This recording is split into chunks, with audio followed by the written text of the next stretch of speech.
السلام علیکم۔ صراط مستقیم چینل میں آپ سب کو میں خوش آمدید کہتا ہوں۔ غیر ملکی افراد کے لیے ایک بہت امپورٹنٹ خبر آئی ہے جس کی تفصیلات میں آپ سے شیئر کرتا ہوں۔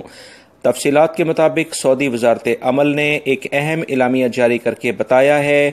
کہ سعودی عرب میں موجود تمام غیر ملکی افراد کے لیے خوشخبری یہ ہے کہ اب ان کی تعداد میں کمی نہیں بلکہ اضافہ ہوگا۔ مزید تفصیلات کے مطابق وزارت عمل کے جو وزیر ہیں احمد الراجی، ان سے 20 سے زائد سعودی عرب کے مختلف ریکروٹمنٹ ایجنسیز جو کہ دوسرے ممالک سے لیبر کو ہائر کرتے ہیں یعنی وہاں سے لے کر آتے ہیں، ان سے ملاقات ہوئی ہے جس میں یہ ڈیسائیڈ کیا گیا ہے کہ سعودی عرب میں جو بڑے بڑے پروجیکٹس ابھی آ رہے ہیں ان پر ریکروٹمنٹ میں اضافہ کیا جائے گا، یعنی کہ افرادی قوت کو دوسرے ممالک سے مزید بلایا جائے گا۔ لہٰذا ایسے تمام ادارے جو کہ دوسرے ممالک سے افرادی قوت کو سعودی عرب میں لے کر آتے ہیں، انہیں لازمی طور پر کہا گیا ہے کہ جب انہیں ویزا جاری کیا جائے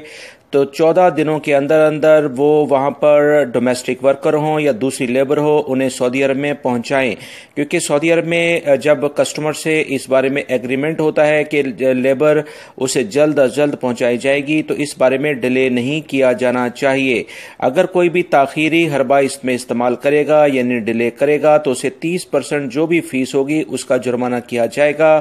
یہ ایک اہم ترین خبر ہے سعودی وزارت عمل کی جانب سے، جس کا اجلاس مزید اب 1 سے 2 دنوں میں ہوگا، جس بارے میں مزید اطلاعات ابھی آئیں گی کہ غیر ملکی افراد کی کتنی بڑی تعداد سعودی عرب میں مزید آنے جا رہی ہے۔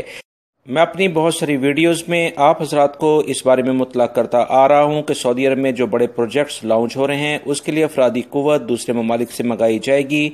جس کی شروعات ہو گئی ہے۔ میری اس ویڈیو کو لائک لازمی کرے گا، اپنے دوسرے دوستوں سے بھی شیئر کرے گا۔ السلام علیکم۔